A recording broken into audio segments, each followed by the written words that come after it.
말씀을 보겠습니다. 신약성경 히브리서 13장 1절에서 3절까지입니다. 형제 사랑하기를 계속하고 손님 대접하기를 잊지 말라. 이로써 부지 중에 천사들을 대접한 이들이 있었느니라. 너희도 함께 갇힌 것 같이 갇힌 자를 생각하고 너희도 몸을 가졌은즉 학대받는 자를 생각하라. 지금까지 하나님의 말씀이었습니다. 기도하겠습니다. 좋으신 하나님, 하늘에는 영광, 땅에는 평화, 기쁜 성탄입니다. 예수 그리스도의 오심을 진심으로 감사드리며 예배를 드립니다. 우리의 삶이 힘들고 어려워 맥이 빠져도 우리의 죄를 용서하시고 구원하시기 위해 오신 예수님을 생각하면 마음이 설레고 다시 일어설 힘을 얻게 됨을 고백합니다. 성탄절, 오늘이 크리스천인 우리에게 가장 즐겁고 행복한 날임을 고백합니다. 주님 오심이 구원의 완성이 되게 하옵소서. 또한 주님의 오심을 우리는 널리 전하며 하나님의 나라와 의를 세우는데 앞장서게 하옵소서. 하나님, 여기까지 인도하여 주셨음에 감사드립니다. 지금까지 지내온 모든 것이 은혜요 감사임을 고백합니다. 그러나 신앙인으로 살며 하나님 앞에 부끄러운 일 많았음을 고백합니다. 우리의 부족함, 연약함, 허물 많음 용서하여 주시고 예수님을 보내신 하나님의 뜻을 온전히 이루며 살게 도와 주옵소서. 이 성탄절에 군대의 객지에 외국의 일터에 나가 있는 성도들이 있습니다. 어느 곳에서든지 하나님의 사람임을 잊지 않게 하여 주옵소서. 병든 이들에게 한 번 더 기회를 주셔서 건강함으로 일어나게 하여 주옵소서. 특별히 박해받는 지역에서 숨어 몰래 예배하는 이들 긍휼히 여겨 주옵소서. 부족한 종이 말씀 들고 섰습니다. 능력과 회복의 말씀을 전하도록 성령께서 역사하여 주시기 원하며 예수님의 이름으로 기도하옵나이다. 아멘. 할렐루야. 어두운 세상에 빛으로 오신 주님, 또 평화 없는 세상에 평화의 왕으로 오신 주님의 은총과 빛과 평화가 우리와 모두 함께 하시기를 축원합니다. 우리 한 목소리로 인사하겠습니다. 제가 메리 크리스마스 그러면 여러분도 메리 크리스마스, 제가 이렇게 손 들고 하겠습니다. 그럼 여러분도 손 들고 메리 크리스마스 이렇게 인사하겠습니다. 자, 메리 크리스마스. 메리 크리스마스.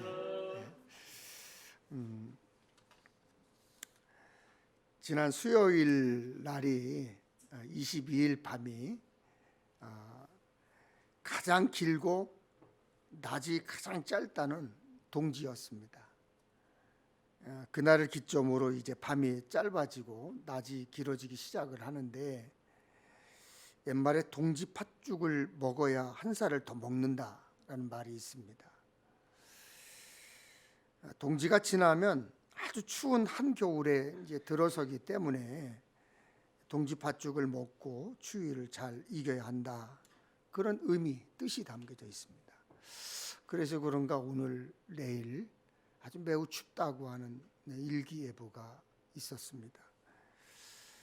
옛날 분들은 이날을 기점으로 하여 밤이 짧아지기 때문에 태양이 죽음으로부터 부활하는 날로 여겨서 동지를 아주 귀하게 또 크게 여겨서 경축을 했습니다.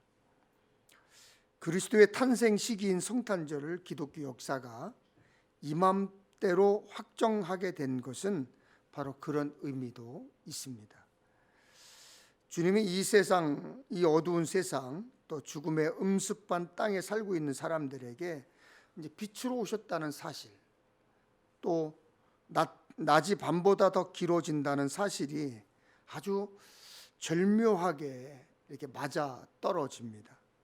그래서 어두운 세상에 참빛으로 오신 주님을 기리는 성탄절이 동지 무렵이라는 것이 우리들에게는 아주 의미심장합니다. 우리가 11월 28일부터 이제 4주 동안 이제 강림절을 지내왔는데, 여러분은 예수님 오심을 진정으로 기다리셨습니까? 코로나 시대인 지금과 같은 어둠 속에 갇혀 살면서 주님 오심을 기다리셨습니까? 헤럴드 슈와저라고 하는 사람이 책을 한 권 썼는데요, 기다리는 사람은 누구나 시인이 된다, 그런 책이에요. 기다리는 사람은 누구나 시인이 된다. 사실 그 책은 다양한 내용을 담고 있지만, 그 책을 보면서 제가 느꼈던 감정은, 기다림은 감미로울 수 있지만 아릿하고 애틋한 것이다, 그런 느낌이 더 들었습니다. 근데 기다림은 감미로울 수도 있지만 고단한 것이기도 하다는 사실이죠. 여러분, 그런 아릿한 기다림 속에서 주님을 기다리셨습니까? 제가 초등학교에 다닐 때에는 선생님들이 꼭 가정 방문을 하셨어요. 그러면 아버지하고 어머니가, 그러니까 넉넉한 살림이 아닌데도 그냥 초비상이 되는 거예요. 자식의 선생님을 맞이하기 위해서 그냥 집안을 깨끗이 청소하고 물을 뿌려서 마당을 쓸고 먹을 것을 가지런히 준비해 놓습니다. 왜 그러냐면, 선생님이 오실 때 기분 좋게 오시도록, 그분이 기분 좋게 대접을 받고 가시도록 그렇게 준비를 하셨습니다. 그 뒤에는 뜻은 어떤 뜻이 담겨져 있느냐면, 우리 자식 좀 잘 좀 봐달라, 그런 뜻이죠. 그런 기다림입니다. 그것이 기다림의 마음입니다. 그 정성이 손님을 귀한 존재로 여김을 나타냅니다. 저는 기다림, 그러면 늘 떠오르는 분이 한 분 기억이 납니다. 서울 금남교회의 방현복 장로님이십니다. 저는 그분을 뵌 적이 없어요. 그런데 금남교회 김홍도 목사님은 늘 이 방현복 장로님을 어딜 가든지 간에, 어느 교회 가서 집회를 하든 간에 이 방현복 장로님을 간증을 꼭 하십니다. 그래서 제가 직접 그 방 장로님을 뵌 적은 없지만 꼭 뵌 것 같은 느낌이 들 정도로 그런 마음이 들어요. 연세가 지금은 이제 90세가 넘으셨다는데, 안양에 살고 계신 장로님이신데, 목사님들이 이제 신방이 잡히잖아요. 그럼 신방 가겠다 이리 연락을 하면, 장로님이 그 신방 날짜에 이른 아침에 일어나셔가지고는 당신이 살고 있는 3층에서부터 2층, 1층까지 청소를 싹 하신다는 거예요. 그리고 목사님들이 도착할 시간이 되면 그 집 앞에 나와가지고는 두 손을 앞에다가 가지런히 모으고 기다리고 있다가, 목사님이 오시면 목사님을 모시고 3층으로 안내를 해서 올라간다는 거죠. 그리고 목사가 자리에 앉으면 그 앞에 무릎을 꿇고 앉으신다는 거예요. 그것은 젊은 목사님이나 전도사님에게도 똑같이 그렇게 하셨다는 거예요.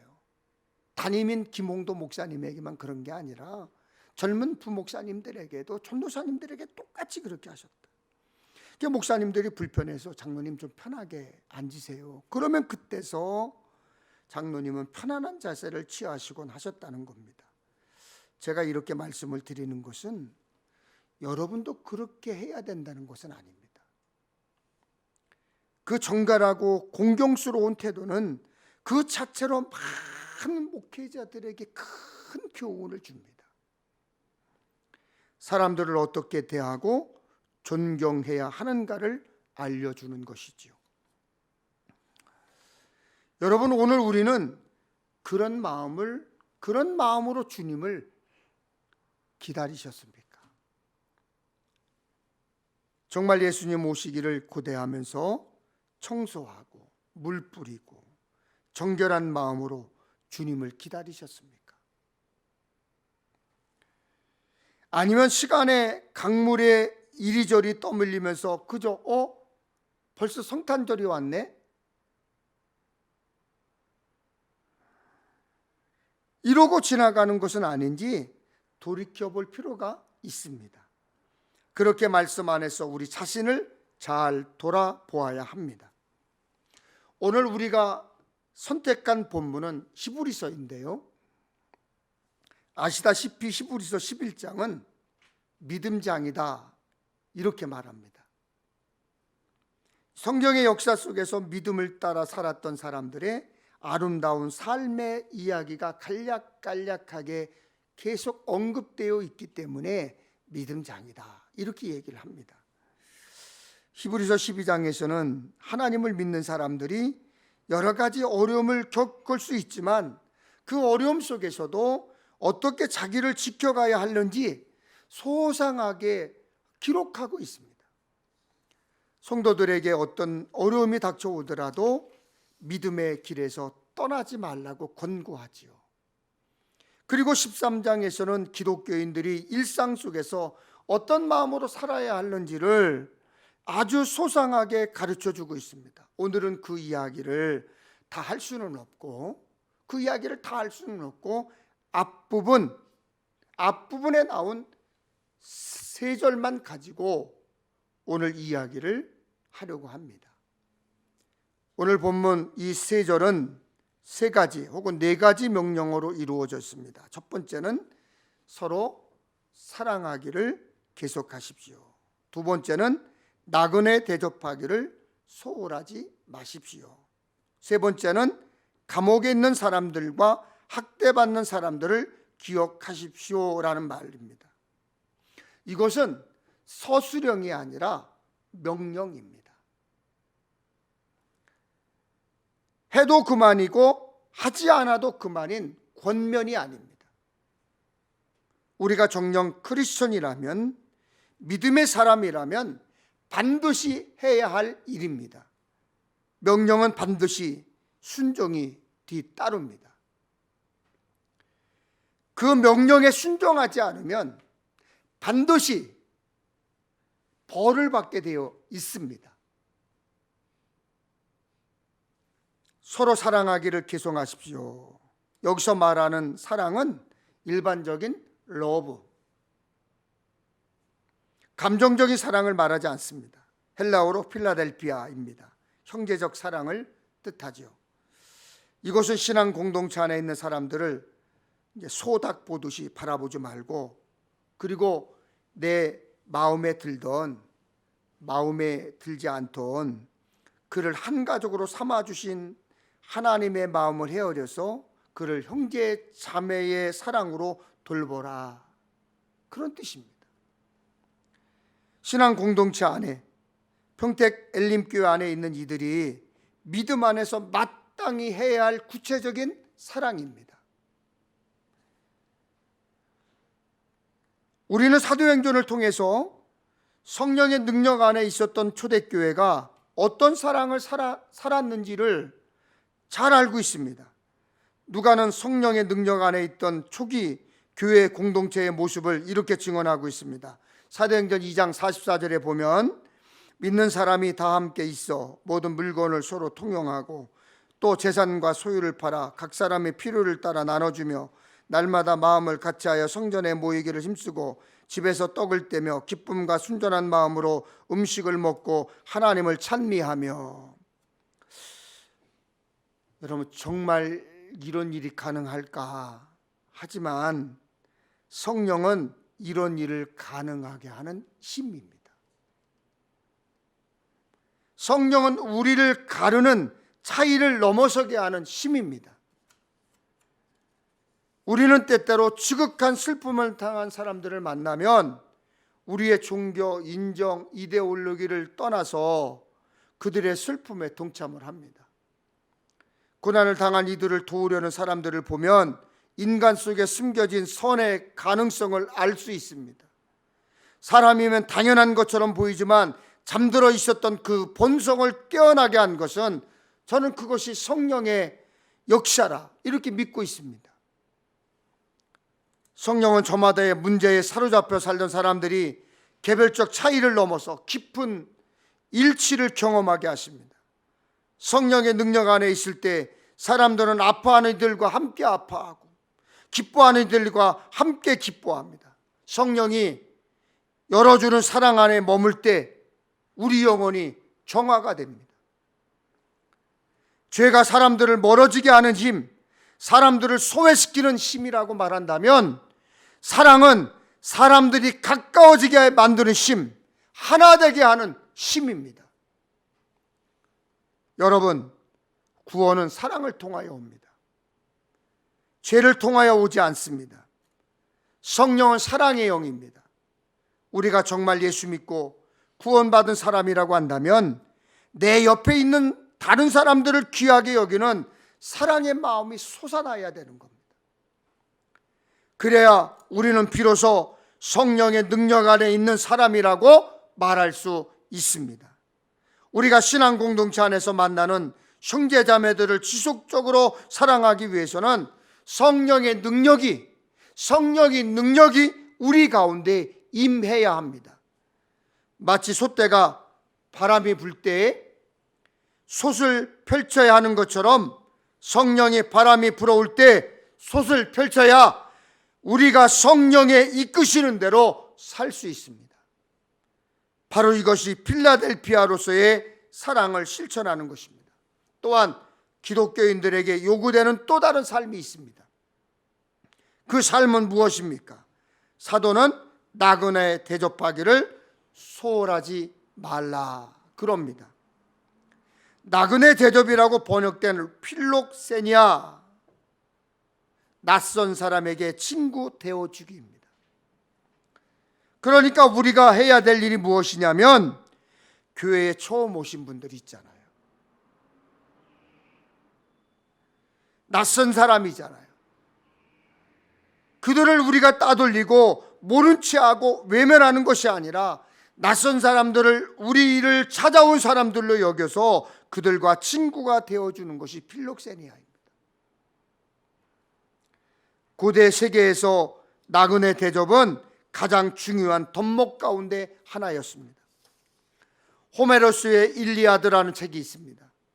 스파르타의 왕인 메넬레우스가 트로이 왕자 파리스를 이제 극진하게 대접을 했습니다. 그런 트로이 왕자 파리스가 이제 메넬레우스의 그 극진한 대접을 받았음에도 불구하고 이 메넬레우스 왕의 아내인 헬레네를 유혹을 합니다. 그리고는 자기의 나라로 이 메넬레우스 아내인 헬레네를 데리고 가버렸습니다. 그것 때문에 전쟁이 일어났어요. 메넬레우스는 필록세니아를 잘 실천했지만 파리스는 그 환대를 배신한 거죠. 나그네 환대는 고대 세계의 보편적 윤리였지만 특별히 사도가 나그네 대접하기를 소홀히 하지 말라고 말한 까닭이 있습니다. 초대교회에 예수를 믿는 사람들 가운데 복음을 전하기 위해서 세상을 떠돌던 유랑 설교자들이 참 많았습니다. 마치 예수님이 제자들을 파송하셨을 때 전대나 두버릇을 가지고 다니지 말라고 하셨던 것처럼 누군가의 호의에 의지할 수밖에 없었던 전도자들이 초대교회는 굉장히 많았습니다. 한국 기독교 역사에도 그런 전도자들이 굉장히 많았습니다. 그들을 따뜻하게 영접해주는 그 형제적 사랑을 기반으로 해서 선교를 할 수 있었던 거죠. 어제 태국에 있는 이완균 선교사님으로부터 전화가 왔습니다. 저녁 9시 반쯤 통화를 했는데 우리나라가 9시 반이니까 거기는 7시 반이에요. 어떻게 지내고 있느냐? 거기도 우리처럼 오늘 성탄절을 보내느냐? 목사님, 성탄절을 지내고 어제 저희들은 새벽송을 돕니다. 목사님 가족이. 어떻게 코로나인데 새벽송을 도느냐? 안 돌 수가 없대요.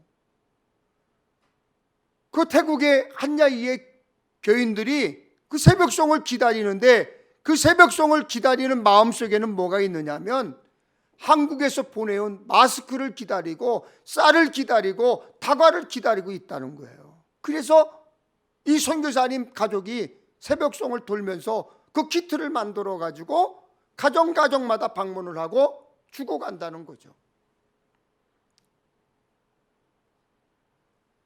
얼마 전에도 우리 교회에서 제가 개별적으로 주머니를 털어서 마스크를 보내기도 하고 돈을 좀 보내기도 했습니다. 그때 저는 그분에게 부탁하기를, 선교사님, 이거 절대로 다른 데 쓰지 말고 선교사님 가족 4명만을 위해서 써. 보너스야. 제가 그랬어요. 그랬는데 그걸 다 털어서 쌀을 사가지고 1kg씩 포장을 했다는 거예요.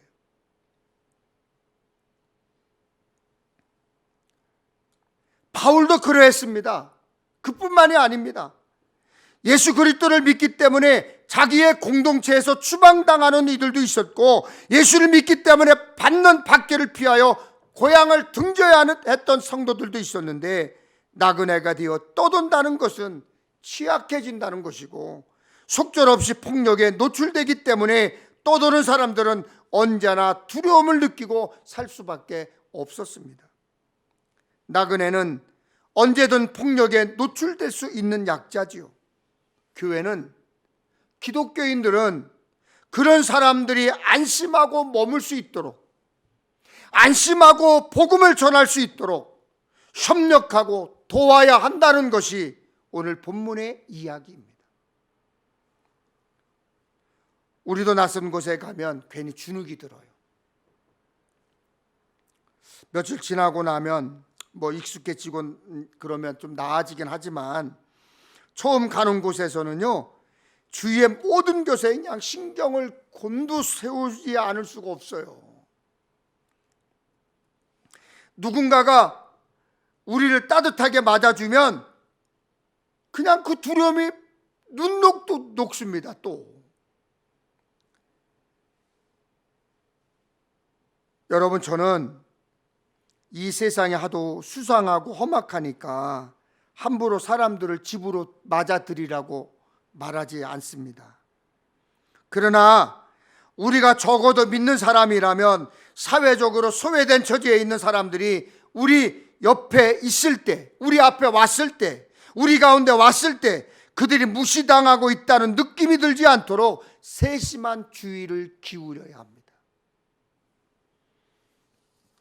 새로운 사람은 저쪽 한 구석에 두려운 모습으로 눈치 보고 서 있고, 기존의 사람들은 자기들끼리 서로 붙들고 반갑다고 껴안고 등을 뜯어주고, 집사님, 권사님, 장로님 잘 지냈죠? 수다 떨고 본체만체 합니다. 그때 새로운 사람은 그 자리를 떠나게 되는 거예요. 나그네를 대접하다가 자기도 모르는 사이에 천사들을 대접한 사람이 있다고 오늘 본문이 말합니다. 이것은 창세기 18장을 떠올리게 합니다. 아브라함이 어느 날 자기 장막 앞에 있는데 문득 눈을 들어보니까 자기 장막 앞에 낯선 세 사람이 와 있었습니다. 처음 보는 사람들이었어요. 그렇지만 아브라함은 그 앞으로 달려가서 땅에 엎드려 절을 하면서 그들을 자기 집으로 초대합니다. 손님들께서 저를 좋게 보시면 이 종의 곁을 그냥 지나가지 마시기 바랍니다. 그렇게 말합니다. 그러면서 제가 물을 가져올 테니까 발을 씻고 나무 그늘 아래 쉬라. 그동안 제가 먹을 것을 마련해서 가져오겠노라. 그러면서 덧붙인 말이 참 아름답습니다. 저는 개인적으로 정말 좋아하는 말씀이 창세기 18장 5절 말씀인데요, 제가 한번 읽겠습니다. 내가 떡을 조금 가져오리니 당신들의 마음을 상쾌하게 하신 후에 지나가소서. 당신들이 종에게 오셨음이니이다. 그들이 이르되 내 말대로 그리하라. 새번역 성경을 보니까 이렇게 이 종으로 오셨으니, 이 종에게로 오셨으니 좀 잡수시고 기분이 상쾌해진 다음에 길을 떠나시기 바랍니다. 우리는 그 나그네가 하나님의 메시지를 가지고 온 하나님의 천사들임을 압니다. 여러분, 때때로 살다 보면 나와 모르는 어떤 사람들이 하나님의 메시지를 가지고 우리에게 올 때가 있습니다. 그가 그것을 의식하든 의식하지 않든 그 때문에 하나님의 뜻이 무엇인지를 느끼도록, 깨달을 수 있도록 만드는 사람들이 종종 있습니다. 그래서 저는 창세기 18장 5절 말씀을 마음속에 늘 항상 새기면서 살려고 합니다. 하루에도요, 여러 사람을 만나야 하는 것이 목사의 특색이에요. 더더군다나 감리사는 더 많은 사람들을 만나게 됩니다. 다양한 사람들을 만날 때 명심하는 것은 이종을 만나는 것이니 기분이 상쾌해져서 저들이 떠나가게 하옵소서 늘 기도합니다. 그 마음으로 사람들을 대하려고 애를 씁니다. 지금 구역회 기간 중입니다. 교회들마다 감리사가 교회들마다 다 가서 구역회를 인도해야 됩니다.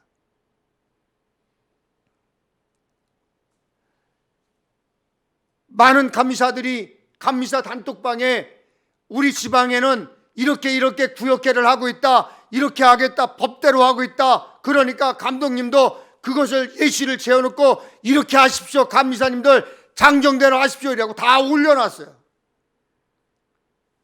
그러니까 감리사님들이 거기에다가 다 답글을 답니다. 감사합니다, 고맙습니다, 우리도 그렇게 기준을 잡아야 되겠군요. 29개 감리사들인데 저만 28개 지방 감리사는 다 올렸는데 저만 올리지 않았어요. 거기에 답 대꾸하지 않았어요. 왜? 그들에게 불편하게 하고 싶지 않아서. 어떻게 하면 그 교회가 편안하고, 어떻게 하면 그 목사님이 편안하고 목사님과 성도가 평안하게 하나가 될 수 있다면 얼마나 좋을까. 그런데요, 가는 곳마다 목사님들이 하나같이 끝나고 난 다음에 지금 소문이 퍼지기 시작을 했습니다. 가면은요, 그냥 보내지 않습니다. 감리사가 가면 구역회를 끝난 다음에 꼭 봉투를 내놓습니다. 2군데만 받았습니다.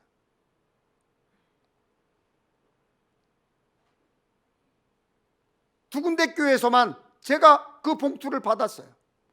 그리고 그 봉투를 받은 것을 가지고 와서 우리 교회에 1월 16일 날 7개 교회의 미자립 교회가 모입니다. 주일날 오후 5시에. 이분들을 구역회를 해야 되는데 어떻게 할까? 그 미자립 교회에 가면은 그들이 감리사를 식사를 대접해야 되고 봉투를 준비해야 되는데 얼마나 부담스러울까? 이런 생각이 앞을 가렸습니다. 기도하다가 7개의 교회 목사님들에게 연락을 취했습니다. 1월 16일 오후 5시, 주일날 5시에 우리 교회로 다 모여라. 저는 그때 이런 마음이 있습니다. 그분들에게 극진하게 식사를 대접하고,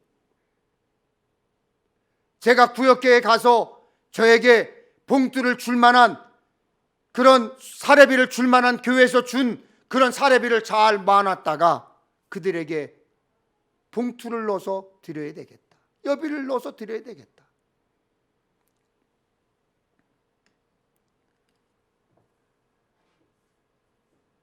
여러분, 사람들을요, 늘 그렇게 대하려고 하는 것들이 너무나 어려워요. 힘들어요.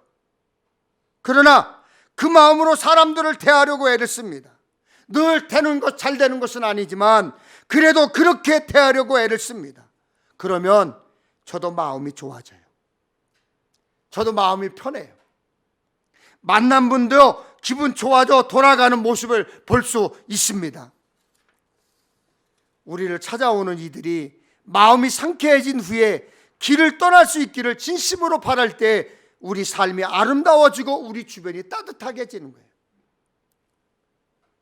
적대감이 넘치는 세상입니다. 코로나19가 발병되고 나서요, 더 적대감과 불신과 폭력성이 드러나고 있습니다. 더 갈라지고 나눠지고 있습니다. 서로 믿지 못하는 세상이고 막말을 쉽게 내뱉는 세상입니다. 자기에게 가까운 사람에게는 친절하지만 그렇지 않은 사람들에게는 불친절하고 무뚝뚝하고 심지어는 안면 몰수하는 적대적인 이들이 많습니다. 그런데 우리는 가까운 사람만이 아니라 낯선 사람에게도 친절해야 한다고 오늘 본문을 통해서 배우고 있습니다. 다소 뜬금없이 들릴지는 모르겠지만 레위기에서 하나님의 백성들이 먹어야 할 음식과 먹지 말아야 할 음식을 상세히 구별해서 가르치고 있습니다. 부정한 음식과 정결한 음식 이야기인데요, 새들 가운데서 맹금류는 대개 부정한 짐승으로 분류돼서 취식이 금지되어 있습니다. 썩은 사체를 파먹고 뭔가를 육식하는 맹금류가 부정하다는 거죠. 그런데 황새는 맹금류가 아닌데도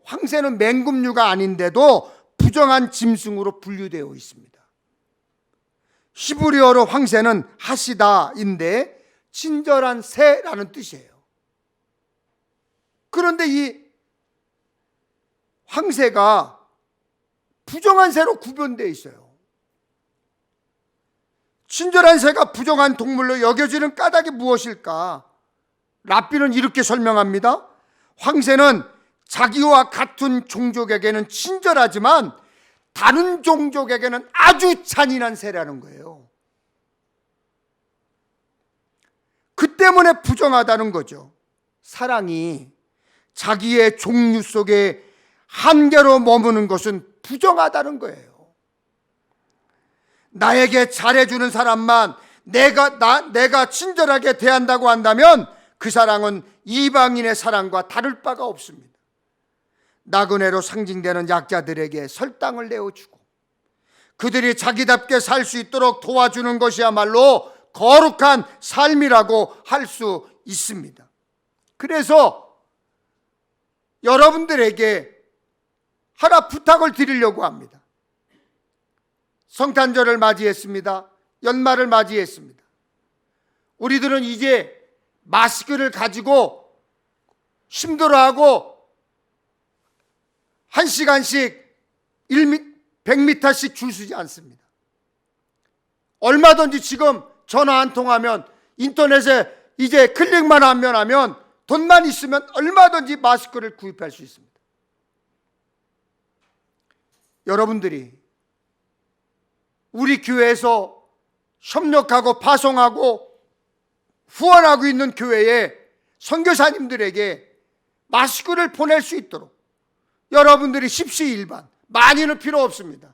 여러분의 가정에서 100장, 200장씩 여러분들이 후원해 주신다면 그걸 가지고 필리핀이나 이 태국 사람들은 자기네도 마스크가 있지만 한국 마스크를 더 선호한다는 거예요. 그럼 여러분들이 그걸 후원하고 그것을 보내준다고 하면 선교사들이 얼마나 선교하는 데 힘이 되겠는가, 그런 생각을 해봅니다. 다음에 사도는 갇힌 자들과 함께 학대받는 사람들을 외면하지 말라고 가르칩니다. 공동번역은 이 대목을 굉장히 적극적으로 번역하고 있습니다. 한번 읽어드리겠습니다. 감옥에 갇혀있는 사람들이 있으면 여러분도 함께 갇혀있는 심정으로 그들을 기억하십시오. 학대받는 사람들이 있으면 여러분도 같은 학대를 받고 있는 심정으로 그들을 기억하십시오. 히브리서 13장 3절 말씀입니다. 함께 갇혀있는 심정으로, 같은 학대를 받고 있는 심정으로라는 말이 크게 강조되어 있습니다. 이것도 초대교회의 상황과 무관하지 않습니다. 그리스도를 믿고 따르다가 모욕과 환난을 당하고 감옥에 갇힌 사람들이 굉장히 많았습니다. 저는 요즘 우리 한국 기독교 역사를 다시 한번 책을 살펴보고 그리고 자료들을 살펴보고 있습니다. 일제시대에 6.25 때에 예수를 믿다가 핍박을 당하고 고난을 당하고 순교를 당한 사람들의 삶을 들여다보는 자료들을 살펴보고 있습니다. 어느 때는 휙 차를 끌고 가서 순교자의 교회를 찾아가서 그 교회 목사님을 만나 뵙고 그들의 삶을 뒤돌아보기도 합니다. 그들의 이야기를 들어보면 소유를 다 빼앗긴 사람들이 많았습니다. 그들은 물론 복음의 대의를 따라 살다가 고난을 마다하지 않은 사람들입니다. 사도는 바로 그런 사람들이 겪는 외면을, 고통을 외면하지 말라는 거예요. 그들은 낙심하지 않고 그리스도의 길을 담대히 걸어갈 것이다 말하고 있습니다. 어떻게 해요? 여러분들이 그들을 외면하지 않을 때. 바울 사도는 교회를 가르쳐 그리스도의 몸이라고 했습니다. 몸의 한 지체가 아프면 몸 전체가 아프지 않겠느냐 말하고 있습니다. 히브리서는 믿는 이들이 공동체를 가르쳐 하나님의 집안 식구라고 표현했습니다. 우리가 한 식구라면, 가족 가운데 한 사람이라면 감옥에 갇히거나 학대받을 때 여러분 모른 척할 수 있습니까? 우리 마음이 편하지 않아요. 저는 오목한 시기에 자식을 감옥에 보내놓고 추운 겨울에 불기 없는 방에서 지냈던 어머니들의 이야기를 많이 알고 있습니다. 그 뜨거운 사랑이 갇힌 이들을 지키는 힘이 되었을 거예요. 사람이 외로움을 느끼는 것은 다른 이들과 분리되어 있다, 나누어졌다라고 하는 생각이 들 때라는 거예요. 연대와 공감은 외로움에 내몰린 이들을 지키는 방패입니다. 홀로가 아니라는 것을 알 때 힘을 얻게 되는 힘을 얻습니다. 내가 혼자가 아니라고 할 때 힘을 얻게 되는 거죠. 여러분, 성탄절을 맞은 이때에 많은 사람들이 외로움을 느끼고 있습니다. 왜 외로움을 느끼냐면 사회적인 연결고리가 끊어졌다고 느끼기 때문입니다. 우리가 사는 곳에 그런 연결고리가 끊어진 곳이 너무나 많습니다. 가끔 저는 저희 아내가 들려주는 얘기가 있어요. 여보, 오늘 또 우리 아파트에 어떤 이런 분이 죽었어. 어제도 똑같은 얘기를 해요. 암으로 앓다가 죽었는데 언제 죽었는지 모르는 거예요. 연락이 되질 않아서 그 아파트에서 썩은 내가 나니까 주위 사람들이 얘기를 하면 그때 소방서가 오고 경찰이 와서 강제로 문을 따고 들어가면 이미 시체가 썩어가고 있는 거예요.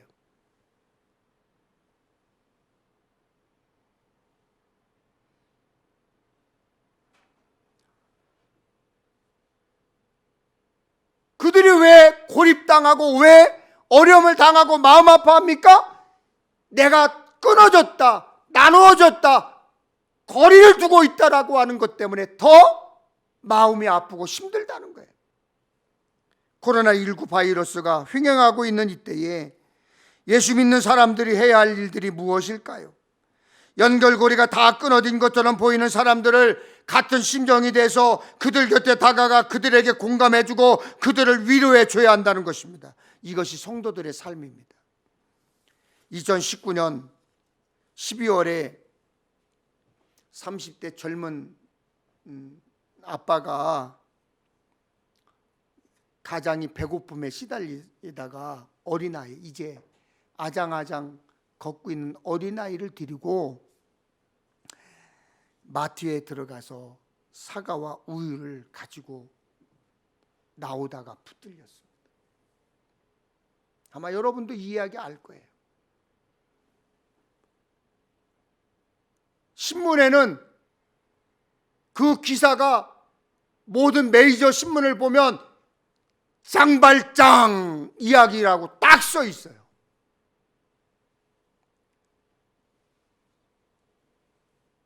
그 사람을, 그 아빠와 30대의 아빠와 어린아이를 붙잡은 주인이 경찰을 불렀습니다. 경찰이 왜 그랬는지 추궁을 했습니다. 경찰에 와서 자초지종을 물어보니까 너무너무 딱해요. 기초생활수급자죠. 당뇨죠. 갑상선 질환이 있었죠. 6개월 전에 실직을 했죠. 너무나 가난하게 지내고 있었는데 쌀이 다 떨어졌어. 라면도 떨어졌어. 먹을 게 없어. 아침을 굶었어요. 자기는 굶는 건 괜찮은데 어린 아기가 굶는 것, 자기 자식 굶는 걸 보지 못했어요. 그래서 그 마트에 와서 우유와 빵을 훔쳐가지고 가다가 붙잡힌 거예요. 아직도 밥을 먹지 못하는 사람이 있다는 사실에 경찰이 마음이 찡했어요. 아직도 굶주리는 사람들이 우리 가운데 있다는 것이 너무나 마음이 아프잖아요. 그래서 경찰관은 그 아빠와 아들을 식당으로 데려가서 국밥을 사줬어요. 허거지거 국밥을 먹습니다. 근데 갑자기 식당 문이 열리면서 어떤 분이 들어와서 그들의 탁자 위에 돈 봉투를 놓고 갑니다. 이게 CCTV에 다 찍혔어요. 20만 원이 들어있었습니다. 그 이야기를 들은 사람이 전혀 무관한 사람이었지만 와서 그들에게 돈을 놓고 위로해 주고 간 겁니다. 그러더니 그 마트의 주인이 와서 또 걱정하지 말고 용기 내고 살으라고 돈 봉투를 주고 먹을 식료품 중을 챙겨줍니다. 세상에는 정말 이상한 사람들도 많지만 세상에는 따뜻한 사람들도 많다는 사실을 보여주는 증거가 된 것입니다. 여러분, 그 아빠와 아들은 사람들의 주목을 받았기에 이런저런 도움을 받을 수 있었습니다. 그러나 아직도 사람들의 시선이 미치지 못하는 곳에 정말 어둠 속에 사는 이웃이 너무나 많이 있어요. 이 냉랭한 세상에서 숨죽인 채 절망 속에 사는 사람들 많습니다. 우리는 그들을 마음속으로 안타까워하고 그들을 돕고 싶은 마음이 있는데 우리가 늘 말하는 게 있어요. 돕고 싶지만 어떻게 시작할지 모른다. 그렇게 말만 합니다. 사실은 어떻게 할 줄 모르는 게 아니라 그들과 연루되기를 꺼리는 의식이 작동하기 있기 때문에 그렇습니다. 그들이 우리의 편안하고 안전한 일상을 뒤흔들까 봐 두렵기 때문입니다. 한번 연결되기 시작하면 끝없이 어려움을 겪을 수도 있다는 막연한 두려움 때문입니다. 그래서 사람들은 애써 그들을 외면하고 삽니다. 그러나 우리는 그럴 수 없습니다. 어려움을 겪고 있는 이들을 외면하는 순간 우리는 가장 작은 자의 모습으로 오신 예수님께 등을 돌리는 것입니다. 아름다운 세상을 이루기 위해 애쓰는 사람들은 우리에게 이렇게 권고합니다. 문제의 크기에 압도당하지 말고 한 사람으로부터 시작해봐라. 굶주는 이들이 보이면 그들을 위해 필요한 물건을 사고 그것을 가져다 주고 그들의 이야기를 귀담아 들으라는 거예요. 여러분, 우리가 제일 쉽게 지금 할 수 있는 방법은 무엇일까요? 31일까지 평택에는 4군데의 구세군의 자선 낭비가 있습니다. 우리도 조그맣게 교회에 탁지에 동전 지갑, 구세군 지갑을 갖다 놨습니다. 여러분들이 그곳을 지나갈 때 다른 사람들은 뺑 돌아서 그곳을 지나갈지 모르지만 여러분들은 그 앞으로 가서 지갑에 여러분들의 5,000원짜리, 10,000원짜리, 때로는 1,000원짜리 꺼내서 그곳에서 여러분들이 기부하시면 되는 거예요. 그곳으로부터 시작하면 되는 거예요. 마치 성전 미문 앞에 앉아있던 걷지 못하는 거린들에게 베드로와 요한이 다가서라는 것입니다. 사도들은 그를 주목하여 보았고 그를 형제라고 불렀고 그에게 나사렛 예수의 이름으로 일어나 걷도록 했습니다. 이것입니다. 돈이 아니라 우정과 사랑 그리고 삶의 의미를 찾게 해주는 거예요. 어느 날 한 젊은이가 뉴욕에 있는 유대교 신학교에서 가르치는 아브라함 조슈아 헤셀 교수를 찾아갔습니다. 그는 랍비가 되려는 꿈을 꾸고 조언을 구하려고 저명한 랍비를 찾아갔던 거예요. 헤셀이 그에게 어떤 경로로 찾아왔냐고 묻자 그는 웨스트 70번가에서 120번가까지 걸어왔다고 대답했습니다. 그래서 헤셀이 물었습니다. 96번가에 있는 노숙자 여인을 보았나요? 한 손에 작은 손팻말을 들고 다른 한 손에는 담요를 들고 있는 젊은이는 보지 못했다 대답했습니다. 그러자 에셀은 117번가에 있는 퇴역 군인을 보았나요? 야구 모자를 쓰고 있고 회색 수염에 이가 몇 개 남지 않은 젊은이는 역시 보지 못했다 대답했습니다. 에셀은 또다시 물었습니다. 자바로 외곽에서 드레스로 머리를 한 채 두 손을 들고 기도하는 키 큰 남자를 보았나요? 젊은이는 유구무원이었습니다. 그때 에셀이 말했습니다. 어떻게 주위에 있는 사람들을 눈여겨보지 않으면서 랍비가 되겠다고 하는 것입니까?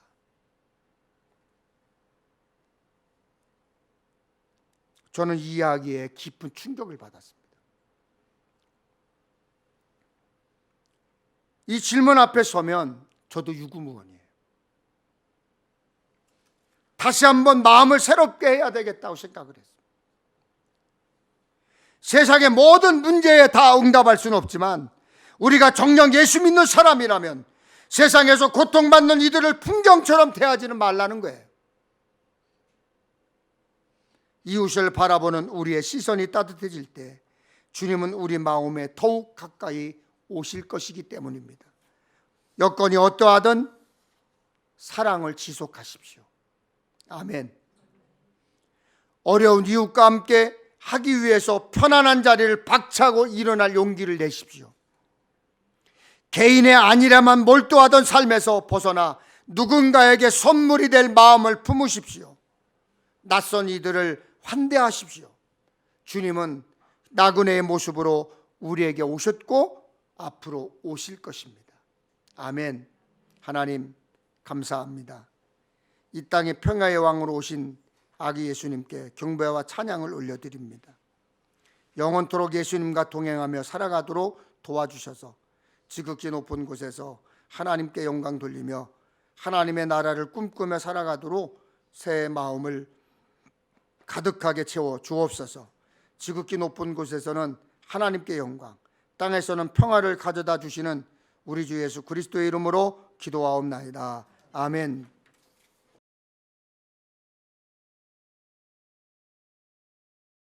보라, 처녀가 잉태하여 아들을 낳을 것이요 그의 이름은 임마누엘이라 하리라 하셨으니 이를 번역한즉 하나님이 우리와 함께 계시다 함이라.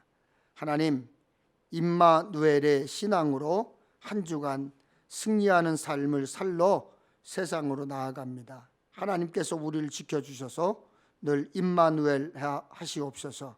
특별히 성탄으로 오신 예수 그리스도를 우리들의 마음에 모실 때 주님과 동행하는 삶이 기쁨이 되고 감사가 되는데, 나만 주님과 동행하는 것이 아니라 내 이웃과도 함께 동행할 수 있도록 예수 그리스도를 전파하는 삶을 살게 하여 주시옵소서. 지금은 우리를 끝없이 사랑하여 인간의 모습을 입고 오신 예수 그리스도의 은혜와 인류의 구원을 계획하시고 이루시는 하나님의 사랑하심과 이러한 놀라운 사실을 우리의 심령에 믿어지게 하시는 성령님의 역사하심이 성탄절을 통하여 예수님을 다시 기억하고 그분을 위하여 살아가겠노라고 다짐하고 돌아가는 사랑하는 성도들 머리 위에와, 그리고 저들의 가정과, 그리고 우리 평택 엘림교회 위에, 그리고 우리 조국 대한민국 위에 지금으로부터 영원토록 함께하옵시기를 간절히 축원하옵나이다. 아멘.